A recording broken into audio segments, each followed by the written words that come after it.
روزانہ ایسے اسلامی واقعات سننے کے لیے ہمارے چینل کو سبسکرائب ضرور کریں۔ طوفان نوح گزر جانے کے بعد جب کشتی جودی پہاڑ پر رکی تو اس میں سے 80 افراد اترے۔ اس بارے میں حضرت عبداللہ بن عباس رضی اللہ عنہ سے روایت ہے کہ طوفان نوح گزرنے کے بعد 80 لوگ کشتی سے اترے۔ انہوں نے اور ان کی اولادوں نے زمین کو نئے سرے سے آباد کیا۔ وہی لوگ طوفان گزرنے کے بعد اس دنیا کے باشندے تھے۔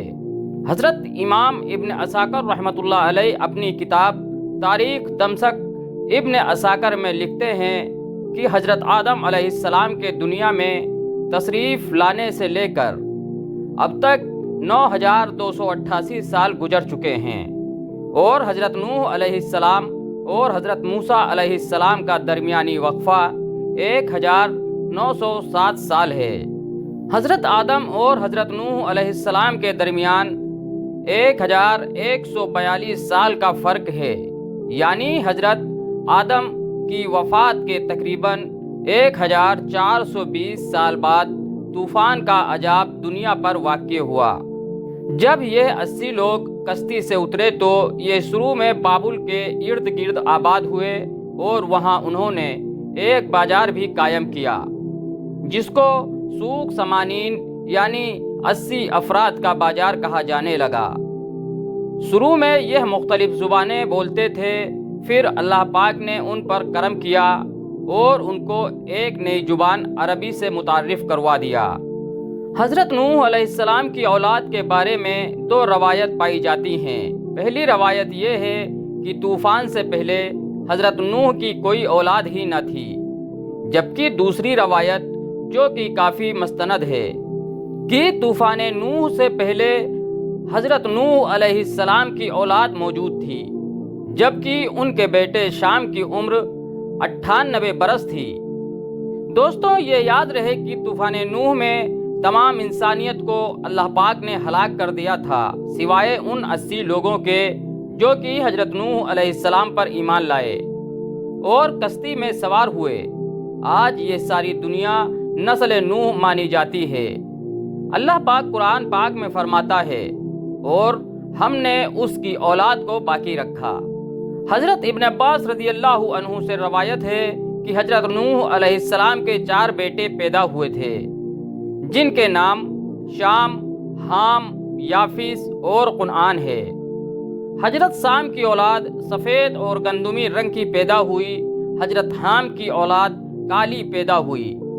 تیسرے بیٹے حضرت یافیس کی اولاد سرخ مائل پیدا ہوئی، اور چوتھا بیٹا کنعان تھا جو کہ طوفان نوح میں ہی غرق ہوا تھا۔ حضرت ابو قتادہ سے روایت ہے کہ تمام انسان حضرت نوح علیہ السلام کی ہی اولاد ہیں۔ چنانچہ یہ 80 لوگ کی اولاد بڑھتے بڑھتے 1 لاکھ تک پہنچ گئی، اور انہوں نے بابل کو اپنا مسکن بنا لیا۔ جب جگہ کم پڑنے لگی تو یہ لوگ دوسرے علاقوں کی طرف ہجرت کرنے لگ گئے۔ حضرت نوح علیہ السلام کے 3 بیٹوں کا ذکر جو ہم پہلے بھی کر چکے ہیں۔ آپ کو بتاتے چلیں کہ شام کو ایشیا، حام کو افریقہ اور یافیس کو یورپ کا جد امجد کہا جاتا ہے۔ اس بات کو تاریخ کی تقریباً تمام کتابوں میں بیان کیا گیا ہے، یہاں تک کہ مغربی تاریخ دان بھی اس کو مانتے ہیں کہ اس وقت دنیا میں جتنے انسان موجود ہیں یہ سب کی سب حضرت نوح کے انہی 3 بیٹوں کی اولاد میں سے ہیں۔ حضرت نوح علیہ السلام کے تینوں بیٹوں میں سے حضرت شام کو یہ اعزاز حاصل ہے کہ طوفان نوح آنے کے بعد آنے والے تمام انبیاء انہی کی نسل سے تھے۔ دوستوں، سب سے پہلے حضرت نوح علیہ السلام کے بیٹے حضرت شام کی اولاد کا ذکر کرتے ہیں۔ حضرت شام کے بیٹوں کی تعداد تاریخ کی کتابوں میں متفقہ عالیہ 11 بیان کی گئی ہے، جن کے نام کچھ اس طرح ہیں: ایلام، قحطان، اسور، عاد، کتبہ، ارفکسد، نود، قے، یود، ارسد اور آرام بیان ہوتے ہیں۔ ان میں سے آرام کے 4 بیٹے تھے، جن کے نام اوس، جتر، ہول اور حس تھے۔ جتر کے بیٹے کا نام سمود تھا، یہی حضرت صالح علیہ السلام تھے، اور آپ قوم عاد کے پیغمبر تھے۔ اور اوس کے بھی 2 بیٹے تھے، ان میں سے ایک کا نام عاد اور دوسرے کا نام ابیل تھا۔ عاد سے ہی قوم عاد وجود میں آئی۔ ابیل کے بیٹے یشرب نے ایک بستی آباد کی تھی جو اس کے نام کی مناسبت سے یشرب مشہور ہوئی۔ لیکن جب نبی اکرم صلی اللہ علیہ وسلم نے مکہ سے یشرب ہجرت کی تو اس کا نام مدینہ منورہ رکھ دیا گیا۔ شام کے بیٹوں میں سے آرام کے علاوہ صرف ارفقسد کی اولاد کا تذکرہ تواریخ میں موجود ہے، اور ارفقسد کے 2 بیٹے صالح اور کیمورس تھے۔ کیمورس فارس کا جد امجد بنا۔ کیمورس کے 6 بیٹے عراق، فارس، سیامک، سام، تور اور دمغان اپنے اپنے علاقوں اور ان کی نسلوں کے مورث اعلیٰ کہلائے۔ ان میں سے سیامک کے بیٹے ہوشنگ کو فارس کے بادشاہوں کا جد امجد کہا جاتا ہے۔ اسی طرح ارفقسد کا جو دوسرا بیٹا تھا سالخ، اس کا صرف ایک بیٹا تھا جس کا نام آبر تھا۔ تاریخ دانوں نے انہی آبر کو حضرت ہود علیہ السلام بھی لکھا ہے۔ جبتر کے بیٹے سمود جو حضرت صالح علیہ السلام تھے، ان کے 2 بیٹے تھے، ایک کا نام فضل تھا اور دوسرے کا نام یقطان تھا۔ فلج حضرت ابراہیم علیہ السلام کے جد امجد ہیں، جبکہ یقطان کے 12 بیٹے تھے اور وہ سارے عرب میں آباد ہوئے، اور انہی کی اولاد عرب ممالک میں پھیلی۔ یہ تھی حضرت نوح علیہ السلام کے پہلے بیٹے شام کی اولاد۔ اب حضرت نوح علیہ السلام کے دوسرے بیٹے حام کی اولاد کی تفصیل بتاتے ہیں۔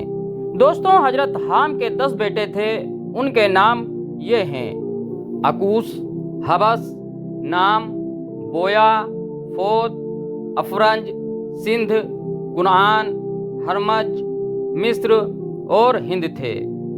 ان میں سندھ کی اولاد نے سندھ، کنعان کی اولاد نے کنعان یعنی سام، مصر کی اولاد نے مصر، حبس کی اولاد نے حبسہ اور ہند کی اولاد نے ہند کو آباد کیا۔